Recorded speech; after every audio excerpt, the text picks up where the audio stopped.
Here's my camera crew. Live or remote via Zoom. And what I teach typically on the lives is, movements that you can do seated watching.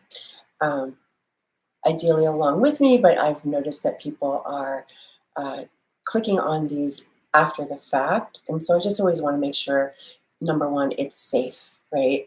First, do no harm. Um,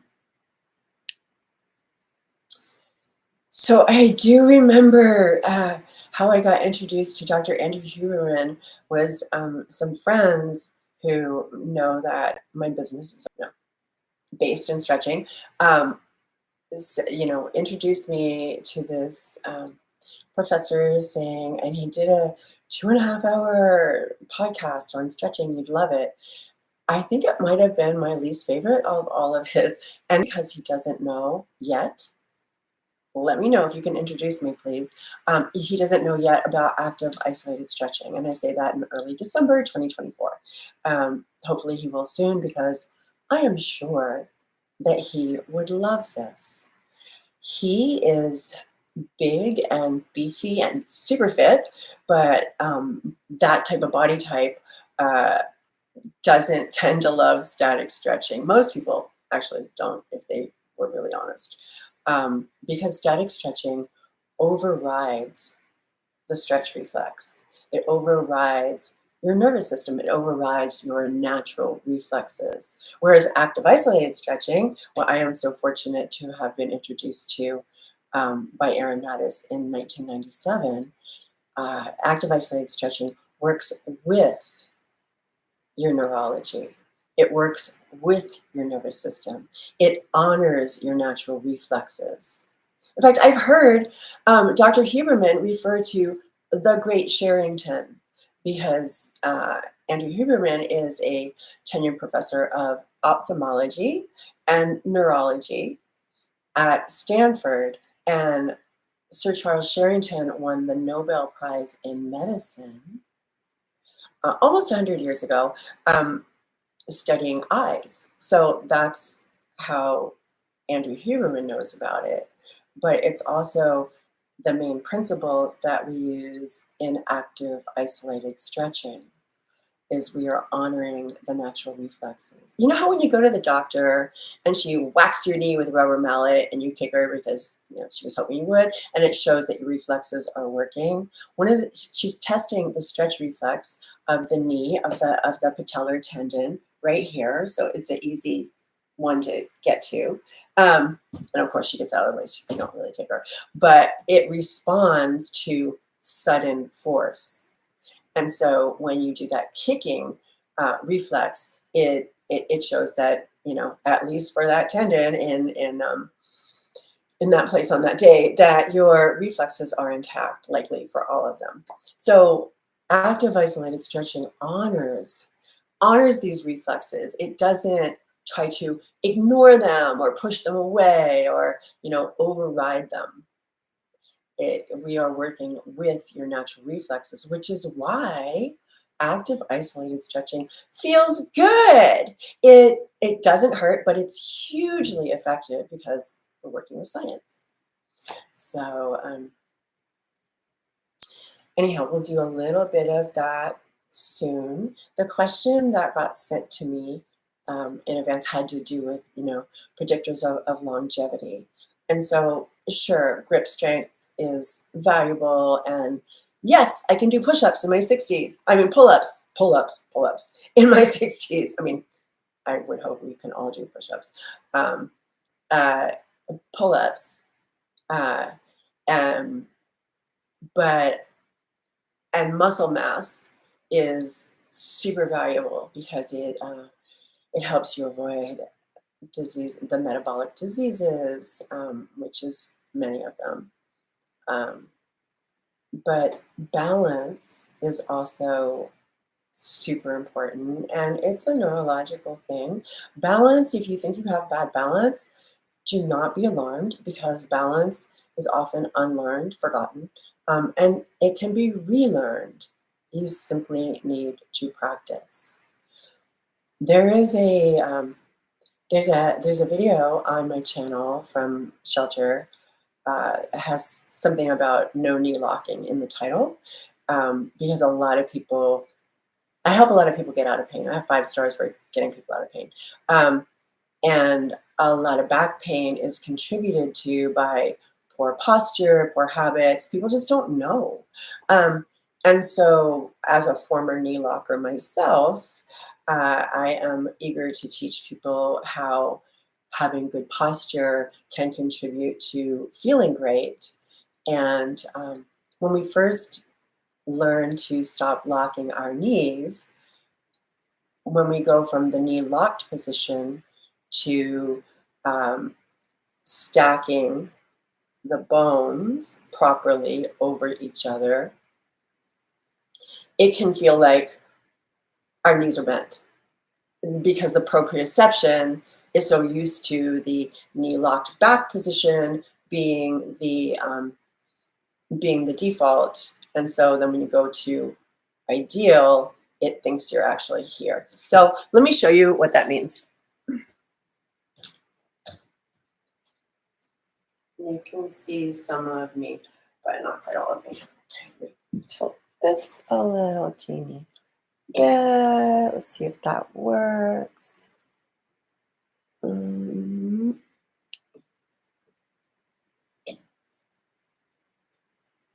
Try that. Okay. Almost. Okay, well, this is super easy. I'll go all the way over here. This is super easy to do, like in a doorway.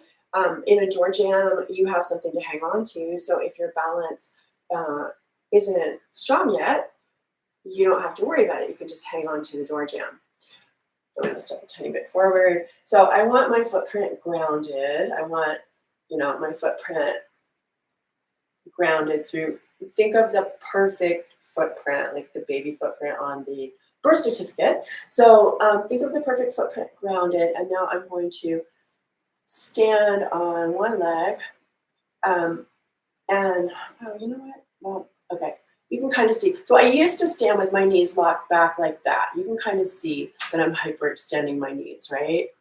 Maybe I should have actually worn shorts today, like I almost did, but it is winter. Okay, so standing like that is not good. It's not good for the knees, but also watch my back. When I lock my knees back, you see how this gets shortened?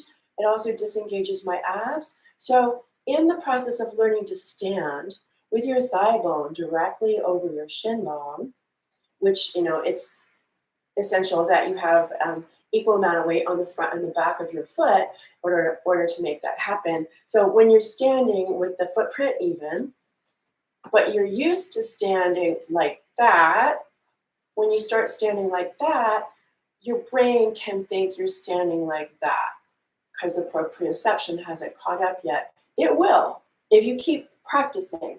So if you stand with your hips even and level, with it's really important. Don't hike up that leg. And for extra bang for your buck, if you flex your foot and bring it across your midline, you'll be strengthening your VMO, your vastus medialis, on the other leg, which is also important. So with the hips level and standing on one leg and breathing, of course, you start to train your system as to what optimal alignment is in your knees, right? And you want to get to a minute on each side, but start where you are and, build onto that. Make sure you're breathing, make sure that your hips are even and level. And so that's a part of it. So the foundation, footprints, right? The next thing, knees. And when you get your knees right, it allows you to get your pelvis right. But you're probably used to being back there if you've had your knees locked. And so engaging your low abs and lifting up so the top front points of your hip bones and your pubic bone are in a vertical plane, And then you can stack on up from that. So I have videos, short how-to videos on my site for how to do all of that. And if you have been a knee locker, um, and that would be and that's the reason that you're choosing to work with that video, I would suggest that you also work with the pelvic tilt video. So the pelvic tilt video, literally I shot on vacation in a beautiful tropical environment, and I'm teaching someone who has never done it before. So if you're new to this, you should feel right at home with that, and definitely enjoy the ambiance of the video. But it is super short, and she is learning it for the first time. So you'll be in good company if that's you too. So the pelvic tilt is often taught with the knees bent. That's the most user-friendly, it's the safest, but it does not translate automatically as well to real life as doing it in one long line. So I also teach it to her lying flat. Of course, I'm watching over her to make sure she's comfortable. But if you do that, so here I am standing. I'm never going to use this camera again. Here I am standing. And so with my knees locked, do you see how that's short back there? So when I get my knees unlocked, this part hasn't, it's a little softer, but it hasn't totally come back to where it needs to be. So if I engage my low abs and I pull my pubic bone, so not a total pelvic tilt, but like if I pull this part in and up, it softens the angle back here. It gives that nice neutral low back angle that you ultimately want to make your default position. All right, so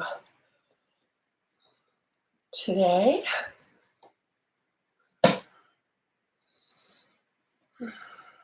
I am going to share something that I learned from my favorite breath work instructor, Chuck McGee III, who does complimentary breath trainings on Zoom.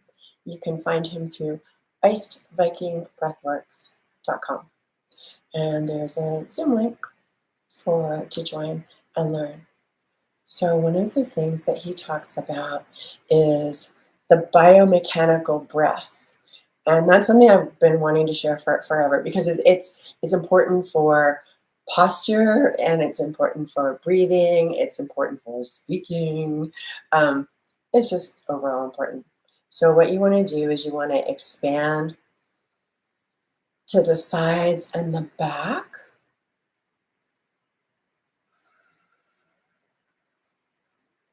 With each breath. And you should literally be able to feel your ribs expand. And you want to breathe in through your nose. For the most part, most often. And then out through your nose or your mouth, depending on who, what, where, and when.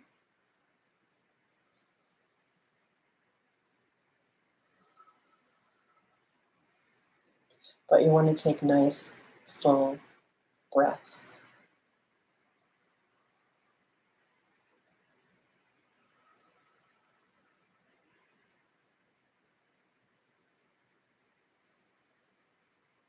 One thing he's taught us lately that I find super helpful is thinking about the breath coming in through the various parts of the nose. That helps me go more slowly. So as I inhale, I think of the breath coming through there, as well as expanding my ribs to the sides and the back.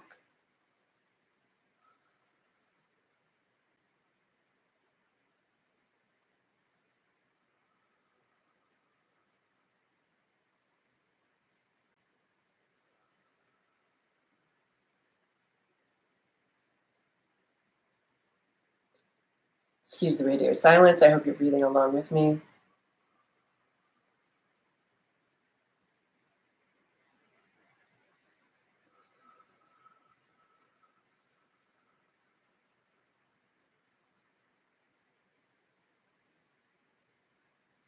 Again, nice long, slow inhale.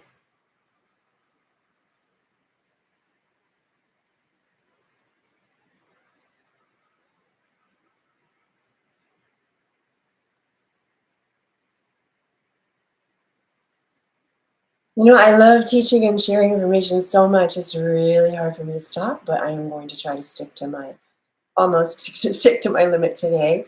Um, and so this is it for this live this week, and I hope to see you next Wednesday at noon Pacific time.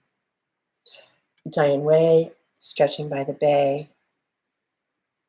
And please enjoy all the free content on my channel.